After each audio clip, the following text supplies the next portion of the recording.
네, 안녕하세요. 외도초 6학년 학생 여러분. 5월 18일 사회 수업을 시작하겠습니다. 자, 오늘은 좀 의미 있는 날이기도 한데요. 우리가 앞에서 배웠던 5.18 그 민주항쟁이 있었던 날이기도 합니다. 아마 오늘 TV를 보게 되면 기념 행사 같은 게 아마 열릴 겁니다. 물론 이 강의를 찍는 시점은 그거보다 며칠 전이기 때문에 어떤 행사가 열릴지는 잘 모르겠지만 한번 그걸 보면서 여러분이 공부했던 내용들을 한번 떠올려보는 그런 날로 생각하면 좋을 것 같습니다. 오늘은 이제 민주적 의사결정 원리에는 어떤 것이 있는지 알아봅시다 라는 이 차시를 공부할 예정입니다. 페이지는 43페이지고요. 자,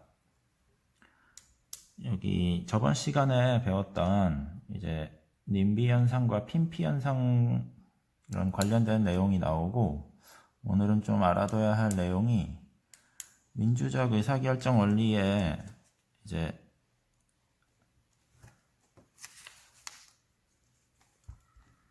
다수결의 원칙이 나오긴 하는데 이게 꼭 옳은 것만은 아니라는 것을 이번 시간을 통해 알았으면 합니다. 자, 그럼 교과서 한번 보도록 하겠습니다. 소영이는 등굣길에 지역 주민들이 시위하는 모습을 보고 선생님께 무슨 일이 있는지 여쭤보았다.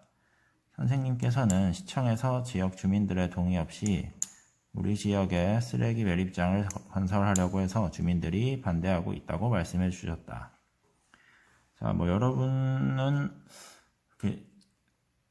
시민들이 나와서 이렇게 시위하는 모습을 본 학생도 있겠지만, 어디 가면 많이 보이냐면, 저 서울에 거기 광화문 광장 이런 데 가보면 이렇게 거의 매일 무슨 크고 작은 시위들이 항상 이루어지고 있습니다. 거기 보면 어떤 주장을 하는지 이렇게 팻말을 내세우고 이렇게 시위하는 사람들의 모습을 볼 수 있는데요.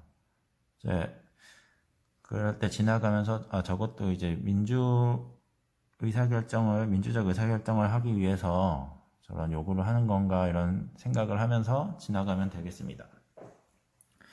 저번 시간에는 이런 쓰레기 매립장 설립과 관련해서 이게 혐오시설이다 보니 사람들이 이것을 좀 꺼려하는 그 모습을 많이 보인다고 했죠. 그런 현상을 일컬어 님비 현상이라고 했습니다. 영어로 님비 현상이고, 이걸 한글로 직역을 하자면 내 뒷마당에조차 이제 설치하면 안 된다 이런 내용이고, 반대되는 말이 핀피 현상이라고 있었어요.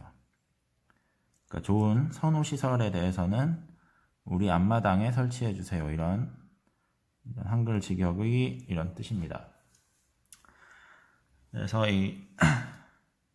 이런 혐오시설에 대해서도, 혐오시설이나 선호시설 설치할 때도 지역 주민들의 의견에 대해서 좀 수렴을 하고 어떤 대책을 마련한 후에 설치를 해야지, 안 그럴 경우에는 이제 시민들이 불편함을 겪고, 그러니까 정부의 그 공권력에 의해서 사람들이 피해를 보게 되는 그런 상황이 올 수 있다는 것을 알아두시기 바랍니다. 그래서 여기 밑에 지역 주민들의 동의 없이 쓰레기 매립장이 건설된다면 어떤 문제점이 생길까요에 대해서는 이제 여러분들이 생각한 내용을 한 줄 정도 간단하게 적어 주시기 바랍니다.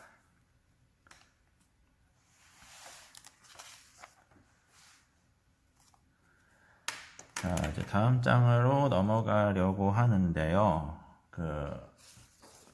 넘어가기 전에 선생님이 사진 자료 2개를 준비했습니다. 먼저 보면 이제 첫 번째 사진은 장례식장을 이 지역에 설치하는 것을 반대하는 그런 시위입니다.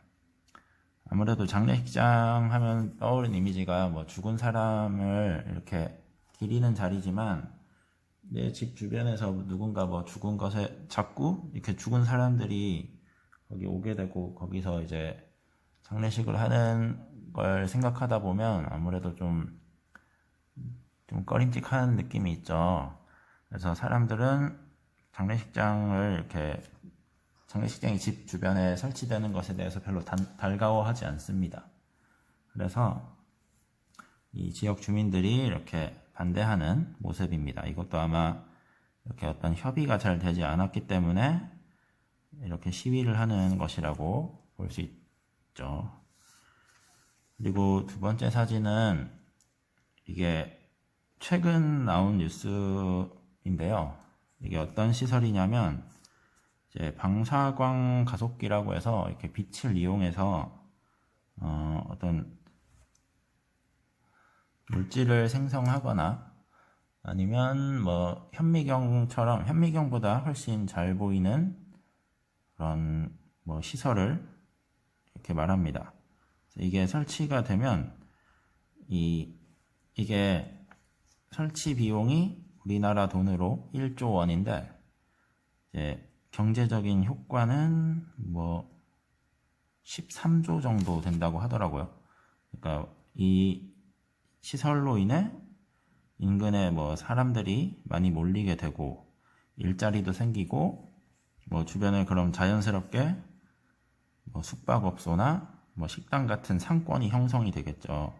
그렇기 때문에 이 방사광 가속기를 어디 설치할까 이런 논의에 대해서 여러 지역이 후보로 뽑혔다가 두 지역이 이제 경쟁을 하게 됐습니다. 최종 경쟁을 하게 됐습니다. 그게 이제 전라도의 나주랑 이제 충청도의 청주인데 결국 된 거는 이 청주가 됐어요. 그러니까 이게 설치가 되면 그 지역의 경제적인 이득이 많이 돌아오니까 사람들은 많이 유치하려고 하고 싶어 했죠. 근데 청주가 되니까 청주 지역 주민들은 당연히 환영을 하고 나주에서는 이제 반발이 생겨서 이렇게 좀 갈등이 있었던 모습이 있었습니다. 자, 그래서 이런 내용과 관련해서 만약에 외도에 어떤 쓰레기 매립장이 설립이 된다. 그러면 외도에 살고 있는 여러분 입장에서는 썩 달갑지만은 않겠죠.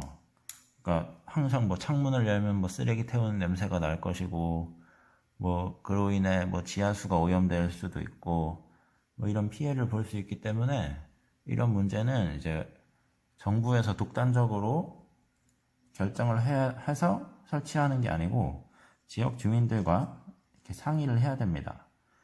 자, 그래서 이 교과서에선 어떤 모습으로 이렇게 양보와 타협을 하는지 알아보도록 하겠습니다.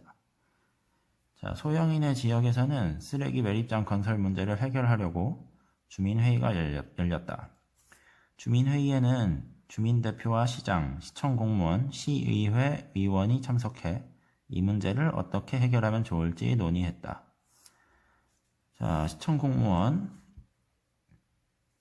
우리 지역의 쓰레기 매립장 건설과 관련해 여러분의 의견을 말씀해 주십시오. 그러니까 지역 주민은 저는 반대합니다. 쓰레기 매립장이 건설되면 냄새가 심하게 나고 환경이 오염되기 때문입니다. 자, 지역 주민 2는 저도 쓰레기 매립장의 필요성은 알고 있지만 우리 지역의 이미지가 나빠질 것이 우려됩니다.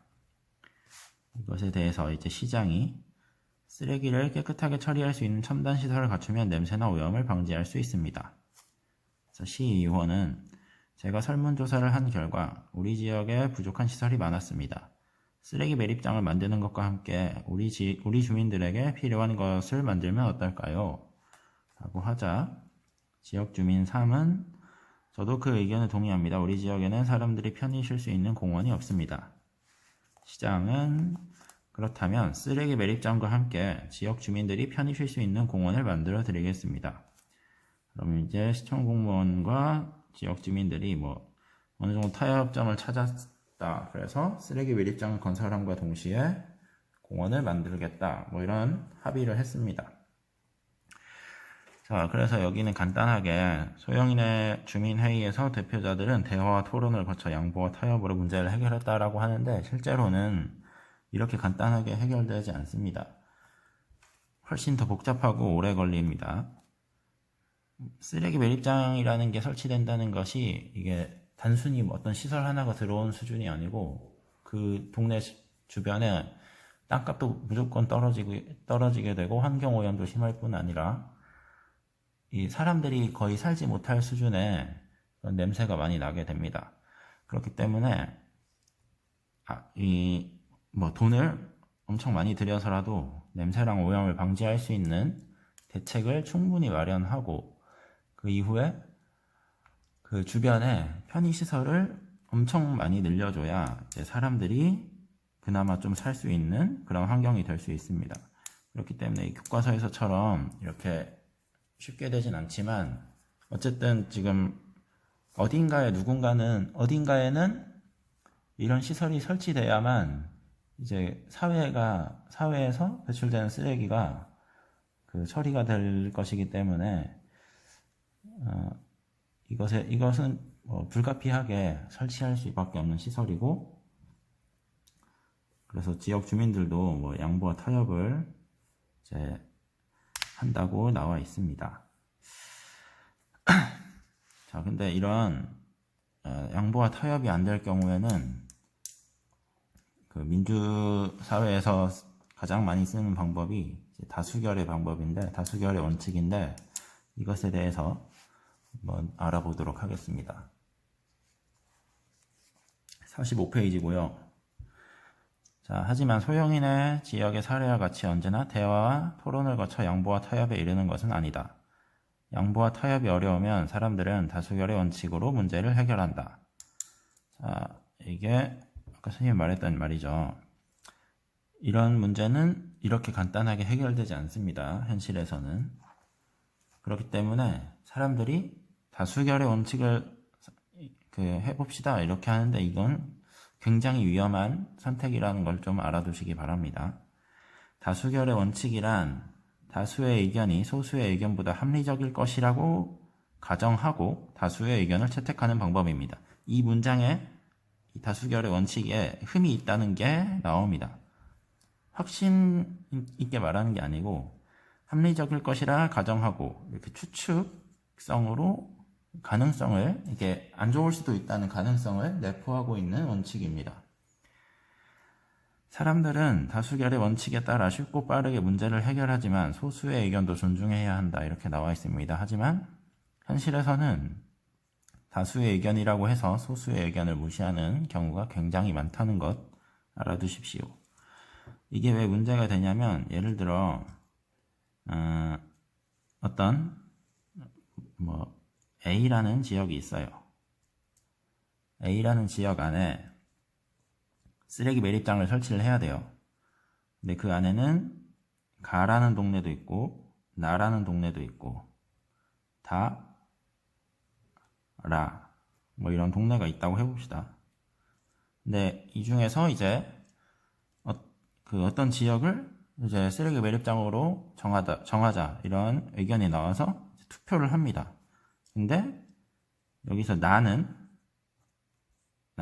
가 지역에 했으면 좋겠다 라고 얘기를 했는데 다라는 나 지역이 적합할 것 같다 이런 식으로 투표를 해버리면 이 나 지역의 사람들은 다수의 의견에 의해서 강제적으로 해야 될 수밖에 없는 상황이 오는 거예요. 그러니까 다라의 입장에서는 내 지역만 아니면 되고 나 지역에 그냥 우리가 다 협심을 해가지고 나 지역으로 그냥 표를 몰아버리자 이런 식으로 짜고 할 수도 있다는 겁니다. 이게 실제로도 있는데 우리나라 특정 어느 지역이라고 말은 안 하겠고 진짜 이런 경우가 있었습니다. 그러니까 그 지역 빼고 나머지 지역에서 어떤 한 지역에 대해서 저 지역에다가 방사능 이런 시설을 설치하자 이렇게 해버리면 그 지역은 가만히 있는데 다른 지역에서 우겼다고 이게 다수결의 원칙이다. 그러니까 다수의 의견이니까 해야 한다. 이런 식으로 이렇게 결정이 되어버린 사례가 있습니다.